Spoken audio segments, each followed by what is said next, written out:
سچے لوگوں کی سچی باتیں۔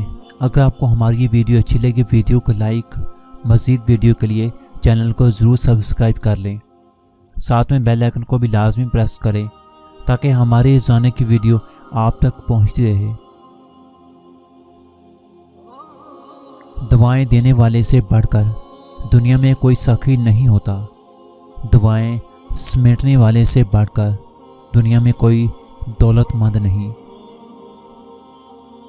اللہ کے ساتھ تعلق تو ایسا ہونا چاہیے کہ آدمی اپنے کمرے کے اندر پلنگ پر بیٹھا ہو اور اس کے ساتھ گفتگو کر رہا ہو، کبھی روئے اور کبھی خوب مسکرائے۔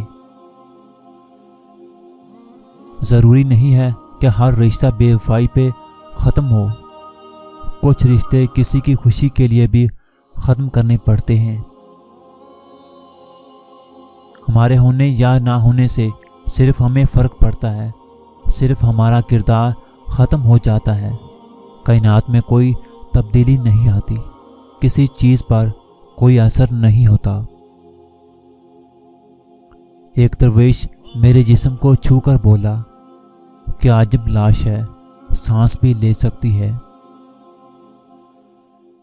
ماں سے بہترین کوئی دوست نہیں،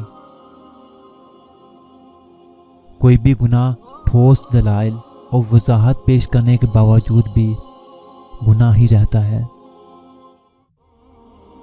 اپنے نصیب کو کبھی برا مت کہو، کیونکہ یہ ہمارا نصیب ہی تو ہے کہ ہم حضرت محمد صلی اللہ علیہ وسلم کے امتی ہیں۔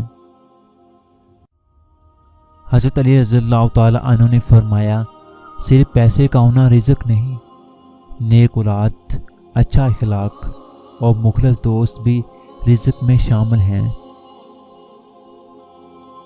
عورت ذات کی قدر کرنا سیکھو، جن حوروں کی تمہیں طلب ہے ان کی سردار ہے بنت ہوا۔ آنسو چھپانا اور یہ ظاہر کرنا کہ آپ بالکل ٹھیک ہیں، آپ کو کوئی درد نہیں ہو رہا، یہ بات آپ کے دل کے ساتھ آپ کے دماغ پر بھی سخت برا اثر ڈالتی ہے اور آپ کو ذہنی مریض بنا دیتی ہے۔ اس لیے صحت مند رہنے کے لیے جب آپ دکھی ہوں تو آنسو بہا لیا کریں۔